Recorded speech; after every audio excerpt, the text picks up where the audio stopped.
Números 14,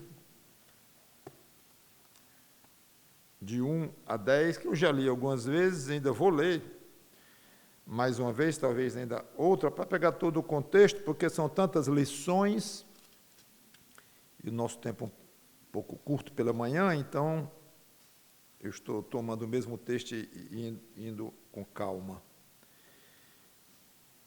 Números 14, de 1 em diante, então toda a congregação se levantou e gritou em alta voz, e o povo chorou aquela noite. Todos os filhos de Israel murmuraram contra Moisés e contra Arão, e toda a congregação lhes disse: quem dera tivéssemos morrido na terra do Egito, ou mesmo neste deserto, e porque o Senhor nos traz esta terra para cairmos à espada e para que nossas mulheres e nossas crianças sejam por presa? Não seria melhor voltarmos para o Egito?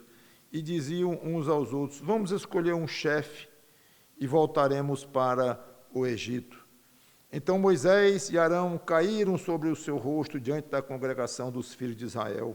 E Josué, filho de Num, e Calebe, filho de Jefoné, que eram daqueles que espiaram a terra, rasgaram as suas roupas e falaram a toda a congregação dos filhos de Israel, dizendo: a terra pelo qual passamos para espiar é terra muitíssimo boa. Se o Senhor se agradar de nós, então nos fará entrar e nos dará essa terra, que é uma terra que emana leite e mel. Então somente não sejam rebeldes contra o Senhor e não tenham medo do povo dessa terra, porque como pão os podemos devorar. A proteção que eles tinham se foi. O Senhor está conosco, não tenham medo deles. Vamos parar aqui, vamos orar. Santo Deus, nosso bom Pai, que crise, que situação complicada, perigosa até. 12 homens que se dividem em dois grupos, quase 80% infiel, rebelde, pessimista, derrotista. E dois fiéis, corajosos. Não é difícil ver onde está o que te agrada, qual a posição coerente com a tua santidade, teu poder, tua fidelidade. Então, nos ajuda a tirar lições daqui para aplicarmos no nosso dia a dia, porque essas coisas estão acontecendo todo o tempo ao nosso redor, de outras formas, mas a essência está lá. E nós, com a Bíblia aí ao lado, nos ensinando sobejamente como agir. Nos ajuda nessas lições, em nome do Senhor Jesus Cristo. Amém.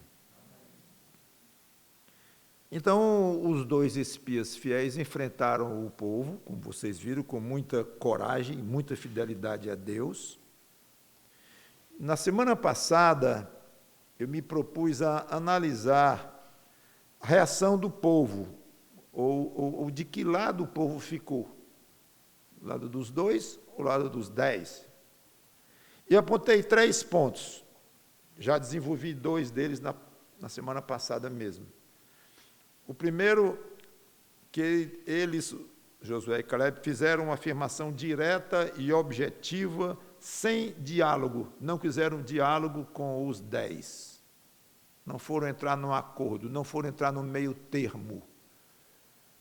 Não é assim não. A terra é muito boa e se nós formos fiéis, Deus vai nos dar isso aí e Deus vai tirar a proteção, é deles, não a nossa. E uma oposição direta aos rebeldes, sem diálogo. Já comentei isto. Segundo, Deus tem poder para nos dar esta boa terra. Foi outro ponto que eles se basearam bem e enfatizaram. Aí vamos ver hoje, por falta de tempo, não vimos o terceiro que quero ver agora. Para Deus usar o poder dele a favor do povo, os dois lembram e dizem, conclamam, desafiam: não vamos ser rebeldes. Em outras palavras, vamos crer no nosso Deus. É só o que está sendo requerido de nós. Se lá tem muita gente, se não tem, se a terra engole os moradores dela, se tem gigantes, se não tem, cidades fortificadas, não interessa, não interessa. Vamos crer em Deus, não vamos ser rebeldes.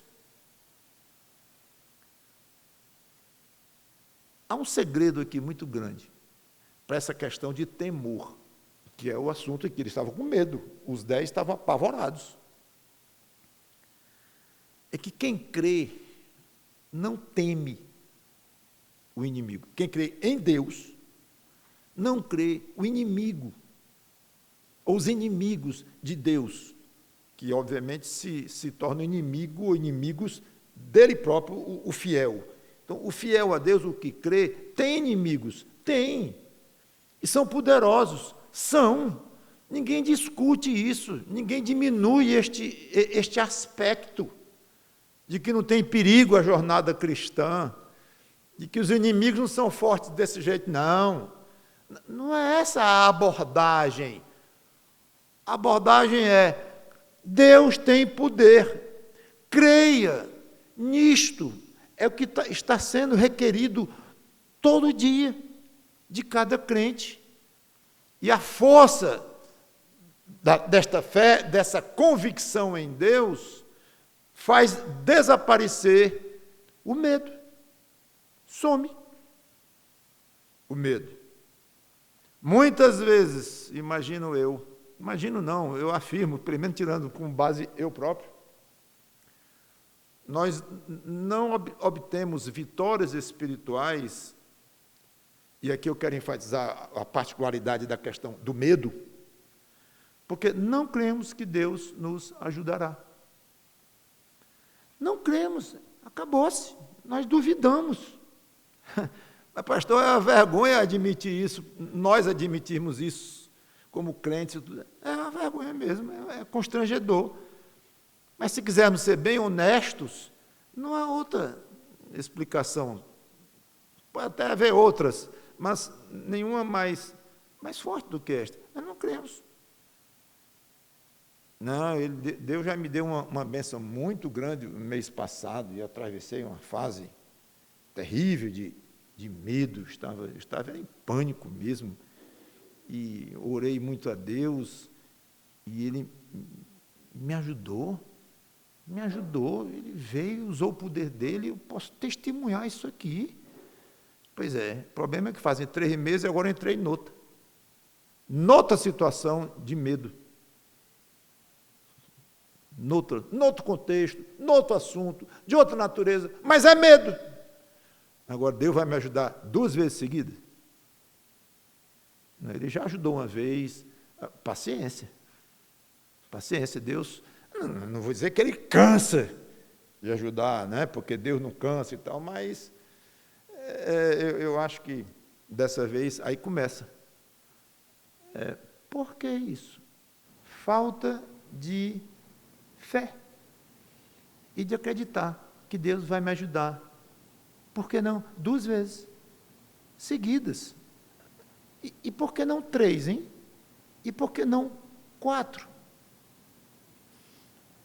Eu sei que isso não é uma regra, no sentido de que Deus ajuda no tempo que nós esperamos, da maneira que nós esperamos, todas as vezes, com a mesma presteza. Eu sei que Deus varia nisto, eu sei, e às vezes Ele até demora, às vezes, eu vou dizer mais, Ele nem atende mesmo, naquela situação, mas é por motivos que Ele sabe muito bem, de instruções, ou de disciplina, ou de crescimento espiritual, Ele sabe os motivos.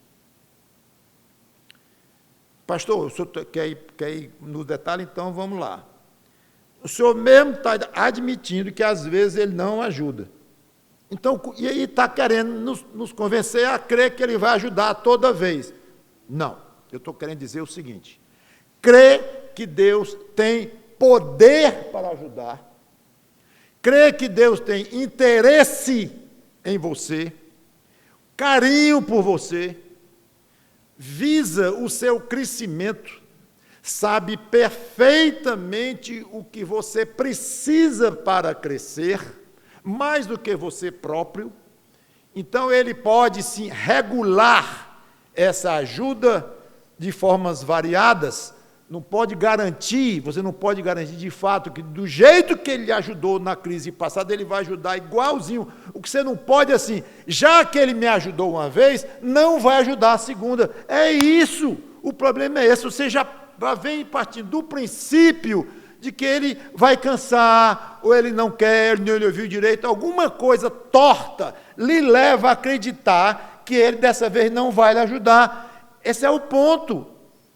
Agora, você tem que crer, o mesmo Deus que me ajudou, Ele está aí, com o mesmo poder, com o mesmo amor a mim, ouvindo com os ouvidos tão abertos quanto antes, tão abertos a mim quanto antes. Então, Ele está aí. Se Ele não ajudar, tem coisa melhor ainda do que a não ajuda que dessa vez Ele não deu. Mas eu estou nas mãos deste Deus e eu não vou temer coisa nenhuma, mesmo que a ajuda da forma que eu pedi não venha. Eu não sei se eu estou sendo muito sutil, muita filigrana, aumentando o zoom demais, eu não sei, espero não estar nem confundindo vocês. Mas, gente, é assim que eu funciono com Deus. Não é crendo, dando o rumo que Ele vai agir. Eu creio que Ele vai me ajudar assim, assim, assim, assim. Porque já é outra sutileza, é você dirigindo Deus. Eu quero que tu me ajude, eu quero que tu me ajude assim, assim, assim, assim. Não. Preciso de ajuda, eu estou com medo. Tira esse medo. Se Ele não tirar, Ele está comigo da mesma forma, Ele vai me proteger. Ele não vai permitir que eu seja liquidado pelos inimigos. Ele tem interesse na minha preservação, na minha edificação. Eu vou sair melhor disso do que eu entrei em termos espirituais. Eu creio absolutamente que não estou abandonado por Deus pelo fato dele ter me ajudado no mês passado. Esse é o ponto. Muito bem. Com fé e confiança em Deus, depois de confrontarem na cara os espias rebeldes, com grande dose de ânimo ao povo, Josué finalmente conseguiu, e Caleb, conseguiram acalmar o povo, certo? Vamos ver no versículo 10. Apesar disso, toda a congregação disse que Josué e Caleb deviam ser destituídos, presos, isolados, não, apedrejados. É absolutamente inacreditável. Nós só acreditamos o que está na Bíblia aqui.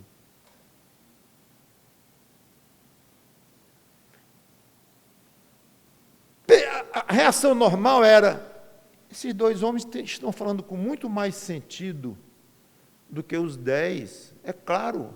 Olhem para trás, olhem o histórico, olhem o que Deus tem feito com nós. Estamos ainda saindo do Egito. Ou seja, estamos ainda no processo de saída. Já fazia mais de um ano, mas ainda estamos no processo. Estamos nos dirigindo para a terra prometida. Estamos no meio do plano de Deus sendo executado. Vejam o poder de Deus sobre nós. Esses homens, esses dois, estão sendo altamente coerentes com o que nós já vimos, né? Não são malucos, não. Eles estão muito mais baseados nos fatos do que os 10.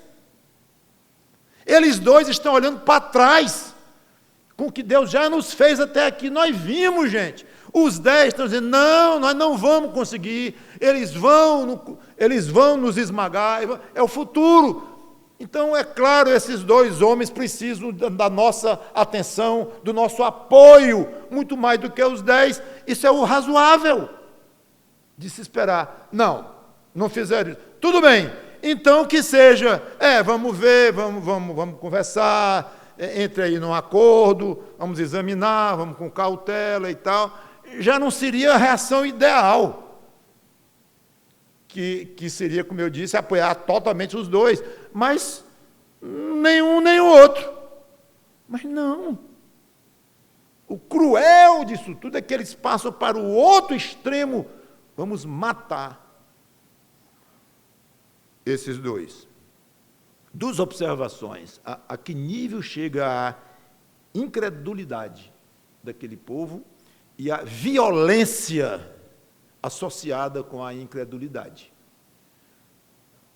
O perigo da incredulidade, da rebeldia, ela pode vir, às vezes vem, como aqui veio, associada com violência extrema, uma violência assassina contra alguém que estava confiando em Deus. Mas nós nos admiramos porque queremos, porque a história está aí, e quantas vezes crentes fiéis que falaram de Deus e se comportaram como Deus queria, deixaram irritados os que odeiam a Deus. Faz parte. A segunda observação que eu quero fazer é Josué e Calebe conheciam certamente o risco que eles correram. Eles estavam a um passo da morte. Um passo. Era um trisco para eles serem apedrejados mesmo. Eles correram risco. Até que ponto você, crente em Jesus Cristo, está pronto para morrer por defender a fé cristã, por defender a palavra de Deus, por falar do Senhor Jesus Cristo, como a Bíblia ensina, homem e Deus ao mesmo tempo, Salvador, que merece ser seguido, adorado. Os homens admitem falar de Jesus Cristo, sim, pelo menos no mundo ocidental mais, chamado o grande cristianismo, falam muito de Jesus, mesmo em várias religiões chamadas cristãs, mas falam até certo ponto. Se quiser ir mais profundo, não vão permitir, não vão deixar, não vão concordar, absolutamente. Eu quero encerrar com 4 lições. Vou tirar 4 lições. Primeira, exijam de seus líderes que insistam em seguir pelos caminhos de Deus, mesmo que possa parecer imprudência, loucura ou o que for. Exijam deles, hoje, no futuro, até quando Cristo voltar, e esperamos que exista a Igreja Batista Luz do Mundo, né? É muito fácil influenciar uma multidão para coisas ruins. Muito fácil. É como tocar fogo em palha seca. Há histórias tristes de igrejas que se desviaram pela influência de um mau líder. Foram tiradas da paz para a briga, para a discórdia, ou se desviaram mesmo de doutrina. Há histórias muito tristes de igrejas que, por causa de 1, 2, 3, poucos líderes levaram, porque seguiram por caminhos diferentes do que Deus exige, do que Deus quer, e a congregação não soube parar esses maus líderes a tempo. E muitos os apoiaram porque o caminho que queriam seguir era estranho aos olhos deles, não era de acordo com a atualidade, não era de acordo com o que se fazia na época, ou por isso, ou por aquilo, e apoiaram motivos humanos, apelaram para uma razoabilidade fajuta, que não levou em consideração o Deus supremo que, pela palavra dele, indicava assim, é por aqui. Isso não vai dar certo, vai dar perseguição, vai dar, talvez, fechamento da igreja, virão aqui pessoas, autoridades que vão fechar, ou vão prejudicar, ou isso, ou aquilo, mas é o caminho, é o caminho, é o caminho. Exijam que eles sigam pelos caminhos de Deus, mesmo que possa parecer loucura. Josué e Caleb enlouqueceram. Como é que estão querendo nos convencer, ainda querem nos convencer para enfrentar um povo mais numeroso do que nós, mais poderoso do que nós, em cidades fortificadas? Não dá, gigantes nos esperam lá, não dá, não é razoável nós continuarmos essa jornada. Vocês não estão vendo que isso é suicídio? Era isso que muitos achavam que Josué e Caleb estavam querendo transmitir. Segundo, cuidado com a sua influência sobre as outras pessoas. Mateus 18, 7, o Senhor Jesus Cristo fala nessa questão do escândalo, com essas palavras. Mateus 18, 7, ele diz assim: ai do mundo por causa das pedras de tropeço, ou dos escândalos, em outra versão. Porque é inevitável que elas existam, mas ai de quem é responsável por elas. Elas quem? Essas pedras de tropeço, ou por eles os escândalos.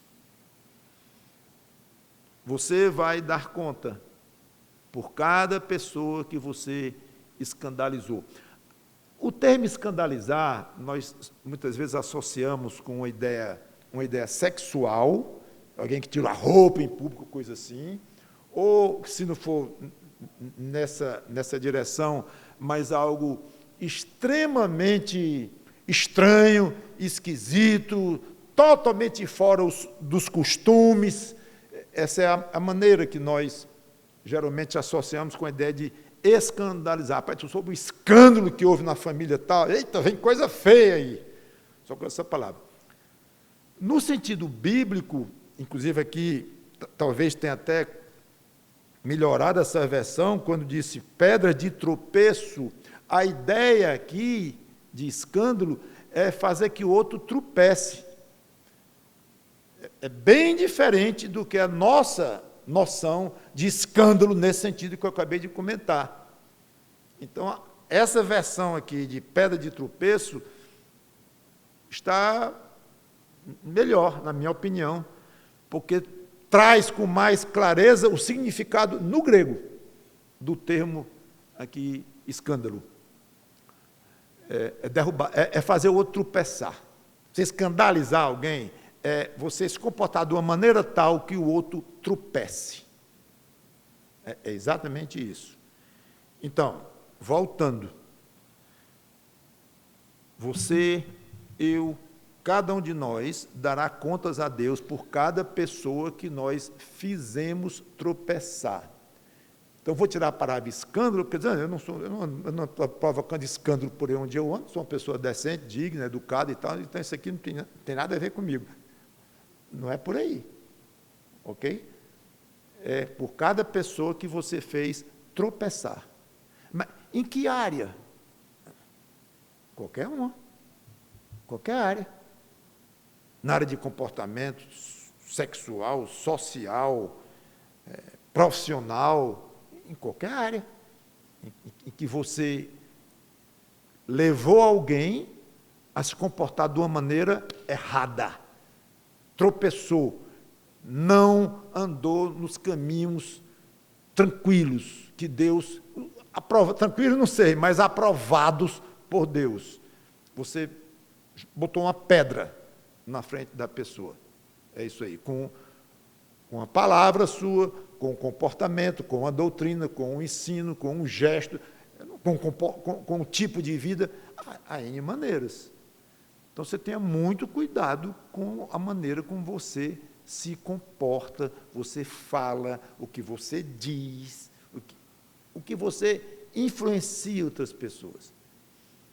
Porque nós influenciamos muito mais do que pensamos. Às vezes você está influenciando alguém sem nem saber. E não é sempre o professor que influencia o aluno. A maioria das vezes é porque ele está lá com a palavra o tempo todo, o pregador influencia os ouvintes, geralmente pela própria estatística, né? Muito mais transmissão de um lado para o outro. Mas um aluno pode dizer uma coisa numa roda de conversa ali, para um professor que vai mexer com ele. Um pastor, numa conversa com qualquer pessoa, pode ouvir uma coisa que pode mexer com ele, e mexe.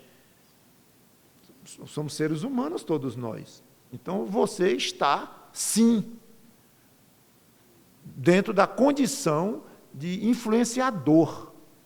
Agora eu puxei o nome aqui, internet, vamos esquecer esse nome, porque eu não estou falando nesse sentido. Esquece esse sentido aí, ok? Eu estou falando de influenciar no dia a dia, nas suas palavras, no que você fala, no que você diz. Tome cuidado. E pessoas estão observando o seu comportamento, sua atitude, dentro do elevador, seu colega de apartamento lá, do vizinho, do outro andar, ele está vendo a sua maneira de apertar o botão. Não tem gente que aperta o botão assim, já está aceso. Na primeira vez que você tocou o botão, só tocar, a luzinha acendeu. O outro fica, dá vontade da luz, diz, agora eu vou apagar. Depois da terceira vez, para você aprender. Então, quando você vê isso, aquela pessoa está influenciando os outros ao redor de uma maneira ruim. Talvez influência pequena, tola, mas está influenciando. Obviamente, eu não preciso dizer que eu estou me lembrando aqui dos 10. Dos 10. Eles deram conta, devem ter sido cobrados duramente por Deus pelo que eles influenciaram, jogando outra palavra, colocaram uma pedra de tropeço nas pessoas. Terceiro, os perigos que nos cercam são muitos, mas não se impressione com eles. Esse é o segredo. É que você avalie o inimigo com base na força de quem? Sua. Você é um homem alto, forte, musculoso, só tem um inimigo ali. Quem é? Aí você olha, tem um magrelozinho de 1,5 m, você vai rir, né? Vai rir. Aquilo. Então não tem medo, porque você está comparando aquele inimigo com você, e você está se achando muito mais forte do que ele, que de fato é. A questão é que, que o pequenininho ali, ele tem um 38 atrás aqui. E agora? Aí o grandão vai dizer, agora eu me compliquei. Por quê? Porque o 38 é mais poderoso do que os músculos do fortão. Vão entrar rápido até o coração dele. Então ele vai ter medo, porque o revólver está passando do limite dele. É uma comparação sempre. A tendência é uma comparação de você com o inimigo, ou com o provável inimigo. E essa é uma armadilha para o crente, porque o crente deve comparar o tempo todo o poder do inimigo, não com o poder dele próprio, crente, mas com o poder do Deus do crente.